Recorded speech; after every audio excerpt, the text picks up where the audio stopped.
Hello, welcome to my channel. మీకు కనుక ఈ కథ నచ్చినట్లయితే please subscribe my channel and like the video. Thank you. ఇంకా లేట్ చేయకుండా స్టోరీలోకి వెళ్ళిపోదాము. అప్పుడే ఆఫీస్ నుంచి ఇంటికి వచ్చిన శరత్తో వాళ్ళమ్మ, ఒరే శరత్, నీతో మాట్లాడాలరా అంది వెంకట్రత్నం. ఏమైందమ్మా అని అడిగాడు. ఏం చేసావురా అని అడిగింది. దేని గురించమ్మా అని అడుగుతున్నాడు. దేని గురించి ఏంట్రా, మర్చిపోయావా? శృతి 10,000 అడిగింది కదా, దాని గురించి ఏం చేసావు? దానికి అర్జెంటుగా కావాలంట్రా అంది. అమ్మా, నా దగ్గర లేవు అన్నాడు. నీ దగ్గర లేవా ఏంట్రా? ఎప్పుడైనా అడిగిందా? దాని భర్తకు బిజినెస్లో లాస్ అవ్వడం మూలంగా ఇక్కడుంది, అందుకే అడిగింది. ఇవ్వటానికి చస్తున్నావు? నువ్వు నీ పెళ్ళం బాగానే సంపాదిస్తున్నారుగా, ఓ 10,000 ఇస్తే ఏమవుతుంది అంది.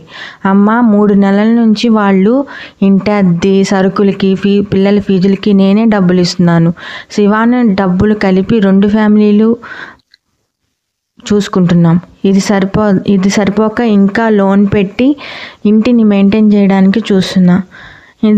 అది కాక మధ్యలో అడిగిన డబ్బులు ఎలాగోలా ఇస్తున్నా. వారం క్రితమే కదా 10,000 ఇచ్చాను, ఇంకా 10,000 అంటే నేను ఎక్కడి నుంచి తేవాలి అన్నాడు. అదేమీ నాకు తెలియదురా, ఒక్కసారి 10,000 ఇవ్వు, దానికి అర్జెంట్ అంట అని చెప్పి ఏం చెబుతున్నా వినకుండా లోపలికి విసురుగా వెళ్ళిపోయింది వెంకట్రత్నం. ఇదంతా సైలెంట్గా గమనిస్తూనే ఉన్నాడు శరత్ వాళ్ళ నాన్న మోహన్. ఏం చెయ్యాలో అర్థం కాక అలా ఆలోచిస్తూ ఉండిపోయాడు శరత్. శివాని కాఫీ తీసుకొచ్చి ఇచ్చింది. శివాని, నీ దగ్గర 10,000 ఉన్నాయా అని అడిగాడు. ఉన్నాయండి, పిల్లలకి టర్మ్ ఫీజు కట్టాలి కదా, ఆ డబ్బులు ఉన్నాయి.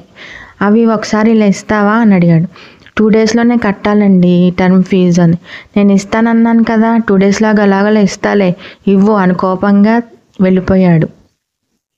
శరత్, శివానీలు ఇద్దరు హైదరాబాద్లో సాఫ్ట్వేర్ ఇంజనీర్గా వర్క్ చేస్తున్నారు. శివాని ప్రెగ్నెంట్ అయినప్పుడు బెడ్ రెస్ట్ తీసుకోవాలి అని డాక్టర్స్ చెప్పారు. ఆఫీస్లో పర్మిషన్ తీసుకుని వర్క్ ఫ్రమ్ హోమ్కి అప్లై చేసుకుంది. అప్పటి నుంచి వర్క్ ఫ్రమ్ హోమ్ చేస్తూనే ఉంది. డెలివరీ అని, చిన్నపిల్లలని వర్క్ ఫ్రమ్ కంటిన్యూ చేస్తుంది. వర్క్ ఫ్రమ్ హోమ్ వల్ల జీతం 80% మాత్రమే వస్తుంది. జీతం తగ్గింది.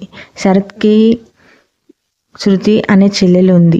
శృతి వాళ్ళు కూడా హైదరాబాద్లో ఉండేవారు. శృతి వాళ్ళ ఆయన సురేంద్ర బిజినెస్ మ్యాన్. బిజినెస్ బాగానే ఉండేది. శృతి కూడా ఓవర్గా ఖర్చులు పెడుతూ ఉండేది. ఆదాయంకి మించి ఖర్చులు, అప్పులు ఎక్కువ అయినాయి.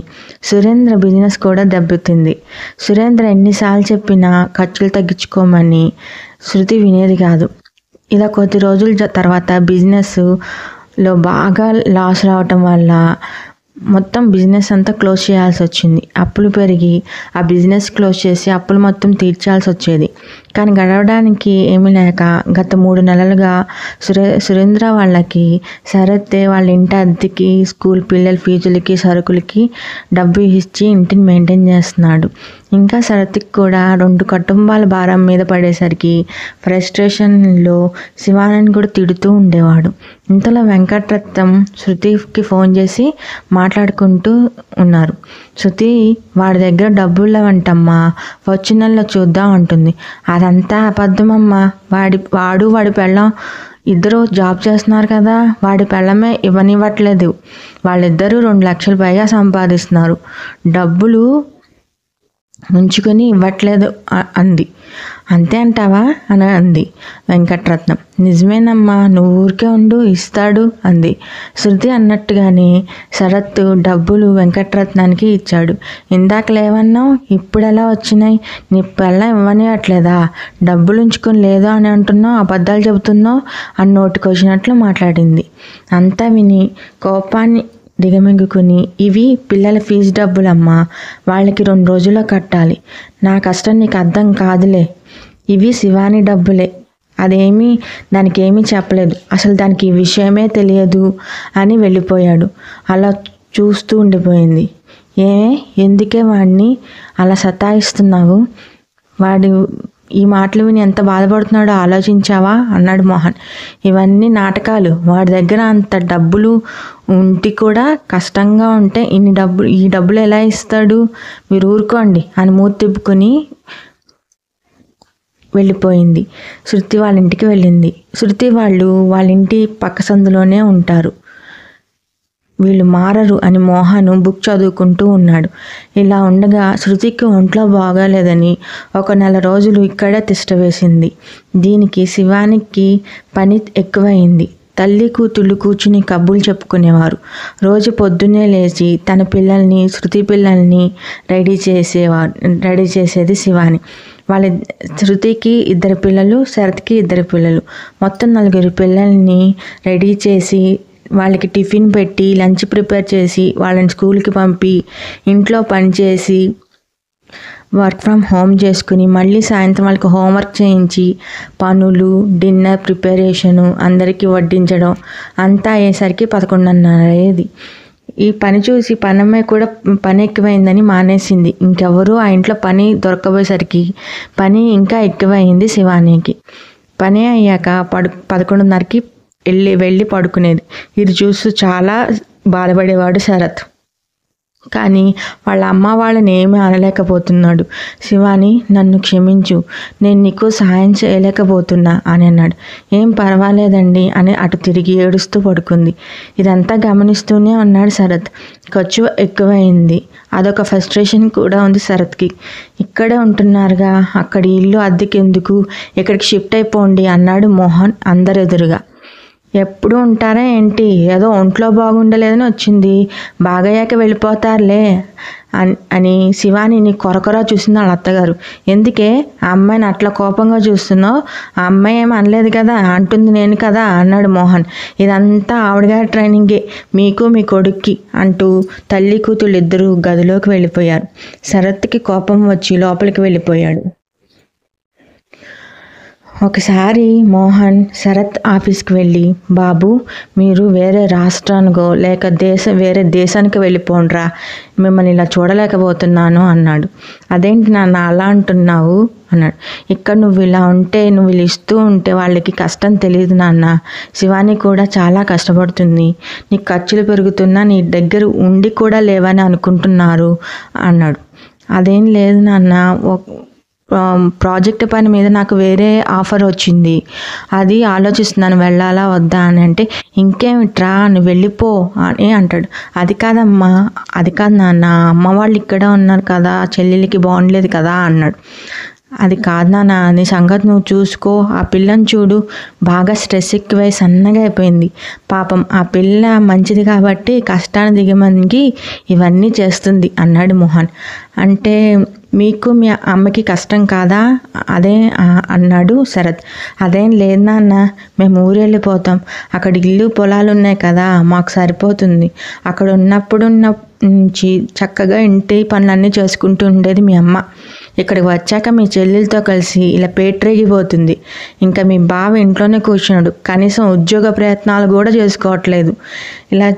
ఇలా మీరు వేరే దేశానికి ట్రాన్స్ఫర్ అయితే కనీసం ఉద్యోగం అన్నా చేస్తాడు, లేకపోతే బద్ధకంగా ఉండి ఇట్లానే ఉండిపోతాడు అని అన్నాడు. మొన్ననే ఆ ఛాన్స్ వచ్చింది నాన్న, నేనే వద్దని చెప్దామనుకుంటున్నా, ఓకే చెప్పమంటారా అని అన్నాడు శరత్. ఇంకేమిట్రా, ఓకే చెప్పే నాన్న, వెళ్ళిపోండి అన్నాడు. ఓకే నాన్న, సరే శరత్, ఈ విషయం ఇంట్లో ఎవ్వరికి చెప్పకు, ఓకేనా అన్నాడు మోహన్. అలాగే నాన్న అన్నాడు శరత్.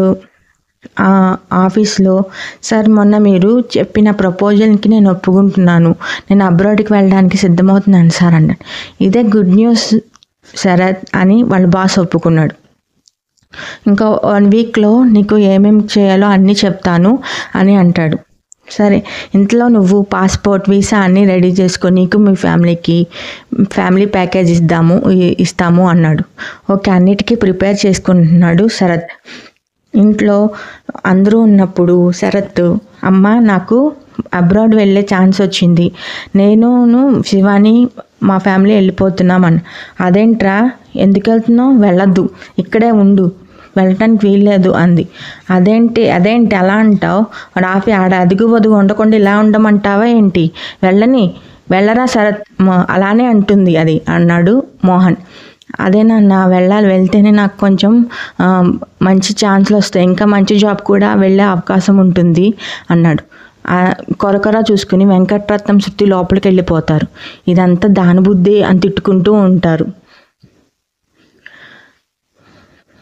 సరే నువ్వు వెళ్తే వెళ్ళు కానీ నీ పెళ్ళం పిల్లల్ని ఇక్కడ ఉంచరా అంది. లేదమ్మా ఇది ఫ్యామిలీ ప్యాకేజ్, వాళ్ళు కూడా రావాలి అని అన్నాడు. అక్కడ లేకపోతే నాకు కష్టమైపోతుంది అని అన్నాడు. సర్లేరా మమ్మల్ని ఇలా వదిలించుకుంటున్నాం అన్నమాట అంటూ ఏడుస్తూ ఉంది. శృతి అమ్మ ఇది వీడికి పుట్టిన బుద్ధి కాదే అంటుంది. ఒక్కసారిగా మోహన్ నోర్మి అని గట్టిగా అరుస్తాడు. ఎప్పుడు అరవంది? మోహన్ అరిచేసరికి అందరు సైలెంట్గా చూస్తూ ఉంటారు. నువ్వెందుకు ఎక్కడున్నావు, నువ్వు ఇంటికి వెళ్ళిపో అని కోపంగా అన్నాడు. శృతి కోపంగా భర్త పిల్లని తీసుకుని వాళ్ళ ఇంటికి వెళ్ళిపోతుంది. ఏంటండి అలా తిడతారు అమ్మాయిని అంటుంది వెంకటరత్నం. నువ్వు మూసుకో, ఏంటే ఇక్కడికి వచ్చాక తెగ రెచ్చిపోతున్నావు. అక్కడ ఉంటున్నప్పుడు ఇంటి పని అంతా చేసుకునేదాన్ని కదా, ఇక్కడికి వచ్చి మంచిని కూడా తీసుకోలేకపోతున్నావు. అంత బద్ధకం పెరిగిపోయిందా? నడు మనం ఇంటికి వెళ్ళిపోదాం, ఇక్కడ ఉండొద్దు ఒక క్షణం కూడా. నీవు నీ కూతురుతో కలిసి వేషాలన్నీ వేస్తున్నావు అంటాడు. సరే అని చెప్పి ఏడుస్తూ లోపలికి వెళ్ళిపోతుంది. ఇంకో 2-3 నెలల్లో శరత్ అమెరికా వెళ్ళిపోతాడు. అమెరికా వెళ్ళగానే శరత్ శివానితో, శివాని నువ్వు ఒక 1 వీక్ రెస్ట్ తీసుకో, నువ్వు ఏ పని చేయొద్దు అన్నాడు. శివాని కళ్ళలో ఆనందంతో కన్నీళ్ళు వచ్చాయి. వెంకటరత్నం మోహన్ కలిసి ఊరికి వెళ్ళి అక్కడ పనులను చూసుకున్నారు. సురేందర్ ఉద్యోగం చేసుకుని ఉన్న దాంట్లోనే సర్దుకుంటూ బ్రతికారు.